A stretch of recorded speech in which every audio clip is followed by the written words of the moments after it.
Salut et bienvenue sur le 281e numéro de votre émission Afrobasket, dont je vous propose de découvrir le sommaire. Au sommaire de ce numéro, résumé de la conférence du Nil. Ensuite, Tony Dibrela du City Oils remporte le prix Ubuntu de la Basket Africa League. Enfin, François Enyégué, le coach camerounais demi-finaliste de la BAL en 2021, atterrit au Bangui Sporting Club. Il nous raconte. Après la conférence Kalahari en Afrique du Sud, le Caire en Égypte a abrité la conférence du Nil. Comment cela s'est-il passé? Qui s'est qualifié? On voit tout cela dans le résumé de Malik Daou. Complètement indécise jusqu'à la dernière journée avec seulement Al Ahly Sporting Club du Caire sûr d'être qualifié, la Nile Conference de la Basketball Africa League a tenu toutes ses promesses. Les Égyptiens n'ont véritablement pas paru aussi souverains que l'on aurait imaginé, mais ils pourront toujours compter sur un Ehab Amin capable de les tirer de chaque mauvaise passe grâce à son abattage défensif et ses shoots à 3 points. Mark Lyons et Tony Mitchell, leurs Américains, ont réussi quelques coups d'éclat, mais les locaux comme Amr El Gandhi, Abou El Nasser, Omar Orabi ont démontré que l'alchimie créée en club est toujours plus importante qu'une association d'individualités. Le jeune meneur Karim El Ghizaoui, issu des compétitions des jeunes de la FIBA avec l'Égypte, a été incroyable de talent et d'audace. C'est assurément de la bonne graine qu'il va falloir couver jalousement. Al Ahly de Libye continue son rêve de grandeur dans le basketball africain en s'octroyant le second ticket qualificatif direct pour Kigali. À l'image de son équipe nationale qui renaît de ses cendres, le club de Benghazi, dans le sillage de l'Ivoirien Souleymane Diabaté, qui va discuter ses 4e playoffs d'affilée avec 4 clubs différents, de Pierre Jackson et Kevin Murphy, Al Ahly de Libye a su remporter les matchs les plus importants, notamment le dernier contre les City Oilers d'Ouganda, au cours duquel le Sud-Soudanais Joe Lual Akwil a battu le record de points inscrits dans un match de la BAL avec 42 unités, battant ainsi le précédent qui était co-détenu par Terrell Stoglin, AS Salé, et Will Perry, Ferroviario da Beira, avec 41 points chacun. Pour le Bangui Sporting Club, c'est la soupe à la grimace. Encore qualifié la veille de la dernière journée, le club coaché par le Camerounais François Enyégué, arrivé en pompier en Égypte pour pallier le départ de Justin Cérès, ne devait pas s'incliner de plus de 13 points contre Al Ahly du Caire. Hélas, les 23 points d'écart, 94 à 71, ont été préjudiciables au club centrafricain. Des Banguissois qui ont aussi joué de malchance en perdant Emeka Mouabozor et Evans Ganapamo sur blessure au moment où ils en avaient le plus besoin. Le Bangui Sporting Club ne sera donc pas qualifié comme meilleur troisième, son différentiel de points général avec les Cape Town Tigers, troisième de la Kalahari Conference, étant inférieur. Pour le club centrafricain, il faudra toutefois attendre les scores de la Sahara Conference de Dakar pour connaître son sort. Quant aux City Oilers d'Ouganda, la chose était entendue dès le départ. Sinon, comment un club participant à une compétition de ce niveau pouvait-il raisonnablement confier son destin à un joueur de 18 ans, en la personne de Kaman Malouache? Si ce dernier a fait un excellent tournoi, terminant sur un double-double de moyenne, 17,8 points, 13,5 rebonds par match, le reste a tout simplement été moyen. Les Oilers sont à leur place.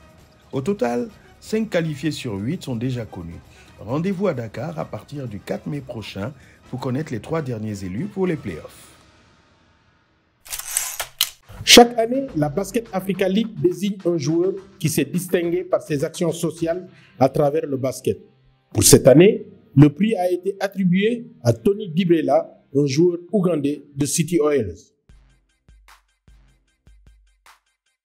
Après Hichem Benayad, shérif de l'équipe algérienne du GSP, groupement des pétroliers d'Algérie, en 2021, et Jean-Jacques Sobozia du Rwanda Energy Group Basketball en 2022, c'est au tour de Tony Dibrela de remporter le trophée de Ubuntu, un trophée qui récompense le bon samaritain pour ses actions sociales à travers le basketball. There are very many things that I'm doing in my community with a particular focus on youth, children in the slum areas in and around Kampala city, but also with a lot of youth, children and girls in particular in refugee camps. En effet, durant l'année, Dibrelia a régulièrement organisé des activités pour filles et garçons à Kampala, en Ouganda. There's a lot more that I engage in. You know, we have community outreach projects. We interact with these children. We offer life skills.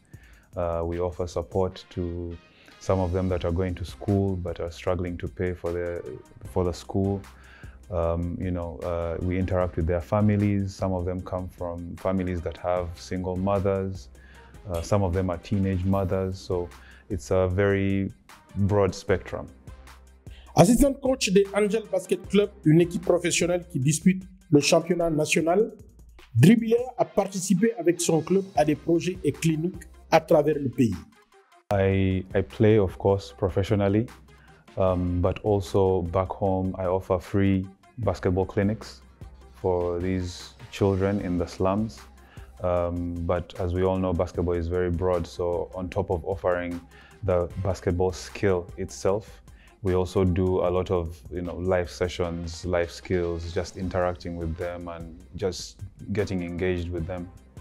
Dibrelia est un des joueurs majeurs de l'équipe nationale de l'Ouganda ayant disputé les éliminatoires de la Coupe du Monde 2023 et l'Afrobasket de 2021.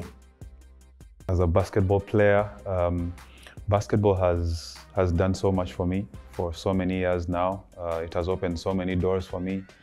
It has taken me to so many countries. I've been across the world because of the game. I have met so many incredible people. I have made so many friends. It has become a very integral part of my life. It has changed my life. Il a aussi disputé le Road to Ball face aux Cape Town Tigers d'Afrique du Sud, au Ferroviário de Beira de Mozambique. S'il a réalisé de bonnes performances lors de cette compétition, ce titre de Ubuntu ne lui monte pas à la tête, même si cela lui va droit au cœur. For me right now, the biggest win would be getting a lot more support for the work that I've been doing. As I think I've mentioned before, the things that I've been doing for all these years, I wasn't really doing for the recognition. I did them because I have a passion for impacting lives. And that hasn't changed despite me winning the Ubuntu Award. Nous l'avions perdu de vue depuis sa demi-finale perdue avec les forces armées et police du Cameroun, FAP. C'est François Eyégué qui a repris du service avec le club de Bangui avec l'ambition de faire aussi bien qu'en 2021. Alors très bien.